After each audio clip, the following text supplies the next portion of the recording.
अस्सलाम वालेकुम dear viewers, उम्मीद करता हूँ आप लोग खैर खैरियत से होंगे। Welcome back to our channel.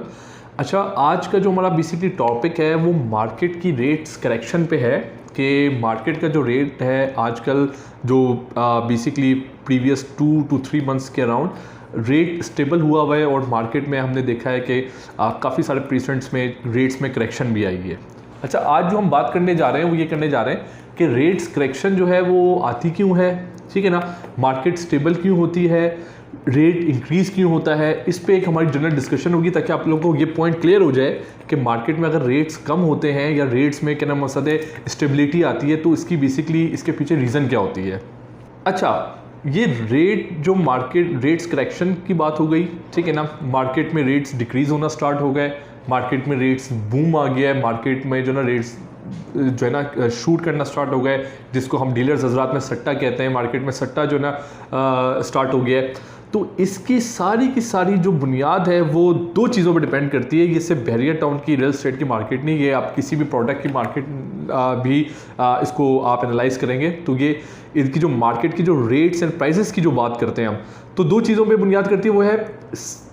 Basically supply and demand, ठीक है ना। सप्लाई एंड डिमांड पे बेस करती है total complete of the market. अब सप्लाई एंड डिमांड का किस तरीके से लिंक्ड है, ये इस तरह से है कि जब बेसिकली बहरिया टाउन की मार्केट में सेलर्स जो है ज़्यादा हो जाते हैं, इन हो जाते हैं, बायर्स हैं वो कम हो जाते हैं, तो इस टाइम रेट जो है ना वो स्टेबल होता है और वो आहिस्ता आहिस्ता डिक्रीज़ हो रहा होता है, क्योंकि जो बेसिकली वो सेलर्स जो थोड़े फ्रस्ट्रेटेड होते हैं और उनको पेमेंट की नीड होती है, उनकी कहीं और कमिटमेंट्स होती है, उनको अर्जेंसी होती है, तो फिर वो रेट में कॉम्प्रोमाइज़ करने के लिए भी तैयार हो जाते हैं। अच्छा, इस वजह से क्योंकि जो सेलर जो है वो जो रेट्स में कॉम्प्रोमाइज़ करने के लिए तैयार हो जाते हैं, इस वजह से रेट्स में फिर डिक्रीज़ होना रेट स्टार्ट हो जाते हैं और मार्केट फिर स्टेबल पोजीशन पे जा रही होती है और करेक्शन कर रही होती है।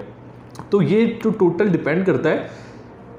टोटल सेलर एंड बायर के फेस पे डिपेंड करता है, सप्लाई एंड डिमांड पे डिपेंड करता है। अच्छा, जब मार्केट में जो बायर है वो जब ज़्यादा इन हो जाता है और मार्केट में कहने का मकसद है परचेजिंग ज़्यादा हो जाती है और सेलर फिर ऑब्वियसली बात है जब परचेजिंग ज़्यादा होगी तो जो सेलर्स होंगे वो कम होंगे और जो कुछ सेलर्स बचेंगे वो होल्ड करेंगे कि यार अब कहने का मकसद है चीज़ मार्केट में है नहीं, तो बायर को तो ऑब्वियसली बात है हमसे ही लेना है, तो हम एक अच्छे प्रॉफिट पे इसको सेल करें। तो उस टाइम जब सेलर जो है मार्केट से कम हो जाता है और बायर ज़्यादा हो जाता है तो आहिस्ता आहिस्ता फिर सेलर की डिमांड बढ़ रही होती है, क्योंकि जब एक बात है, मैं आपको एग्जांपल से समझाऊं कि जैसे फॉर एग्जांपल एक प्रीसेंट 25 का प्लॉट है, एग्जांपल है, प्रीसेंट 25 के प्लॉट में आज के दिन में 10 प्लॉट्स जो है ना सेलर 10 प्लॉट्स के सेलर हैं, ठीक है ना। अब फॉर एग्जांपल मार्केट में इसके बायर्स आते हैं और 7 प्लॉट्स सोल्ड हो जाते हैं इसके, तो बच्चे पीछे 3 प्लॉट। तो ये जो 3 प्लॉट के जो सेलर्स हैं, ये कहने का मकसद है ऑब्वियसली बात है लोगों के पास ऑप्शंस नहीं होते, तो इनकी अपनी डिमांड पे ऑफर्स आना स्टार्ट हो जाती हैं, जिस पे ये होता है कि फिर जब डिमांड पे आपकी डिमांड पे ऑफर है तो फिर उसके बाद जो रेट्स का इंक्रीमेंट है वो स्टार्ट हो जाता है। फिर उसके बाद जो नेक्स्ट प्लॉट बिकेगा वो उससे और प्राइस में ज़्यादा बिकेगा, फिर और ज़्यादा प्राइस होगी, तो आफ्टर ऑल फिर क्या होगा, ये रेट्स में इंक्रीमेंट होता है जिसको हम बूम कहते हैं कि रेट्स शूट करना स्टार्ट हो गए। तो टोटल इनका जैसे मैंने आपको ताल्लुक समझाया कि इस पे है, मार्केट में इस तरह नहीं है कि कहने का मकसद है कोई मार्केट में क्रैश आ गया है, या इसको हम कभी भी बिल्कुल क्रैश का वर्ड यूज़ करते हैं। अगर मार्केट्स में रेट करेक्शन आती है तो मार्केट क्रैश हो गई या मार्केट में बिल्कुल बहरिया टाउन की मार्केट तबाह हो रही है, बर्बाद हो रही है, इस तरीके के वर्ड्स यूज़ करना और इस तरह की चीज़ें यूज़ करना ये नॉनसेंस है, ठीक है ना। ये टोटल फिनोमेना आपका जो चल रहा होता है ये बेसिकली सप्लाई एंड डिमांड पे चल रहा होता है। तो ये मैंने आपको ज़रा जो है ना मार्केट का फिनोमेना समझाना था कि जब मार्केट स्टेबल होगी या बूम आएगा या करेक्शन होगी तो इनके पीछे रीज़न क्या है। तो फिलहाल करंटली हम देखते हैं कि मार्केट स्टेबल है और प्राइस में करेक्शन भी आई है, हर प्रीसेंट में करेक्शन आई है, ऐसा नहीं कि प्रीसेंट 61, 62, 63 और बहरिया ग्रीन्स में ही आई है सिर्फ करेक्शन। बहरिया की जो प्राइस की करेक्शन है वो पूरे ऑल ओवर बहरिया टाउन कराची में आई है। उसकी वजह ये कि ओवरऑल कराची में इस वक्त वैसे भी पूरे हम लोग कराची में अगर बात करें तो रियल स्टेट में की प्राइस स्टेबल भी है, करेक्शन भी उसमें। उसके अलावा जो आपने देखा है कि हुकूमत में भी जो मसले मसाइल चल रहे हैं उसकी वजह से भी हमारे जो इन्वेस्टर्स हैं वो बैकआउट हुए हैं, काफ़ी सारे इन्वेस्टर्स ने हाथ उठाया मार्केट से, ठीक है ना। उसके अलावा हम ये देखते हैं कि अभी रमज़ान भी आ रहा है, तो रमज़ान में वैसे ही स्लो होती है, स्टेबिलिटी होती है, लोगों का सेल परचेज़ का रुझान कम होता है। तो ये सारी रीज़न्स आ रही हैं जिसकी वजह से जो इधर का बायर है, जो हम जिसको इन्वेस्टर्स कहते हैं, वो बेसिकली यहाँ पे अभी उन्होंने अपना हाथ रखा हुआ है हल्का।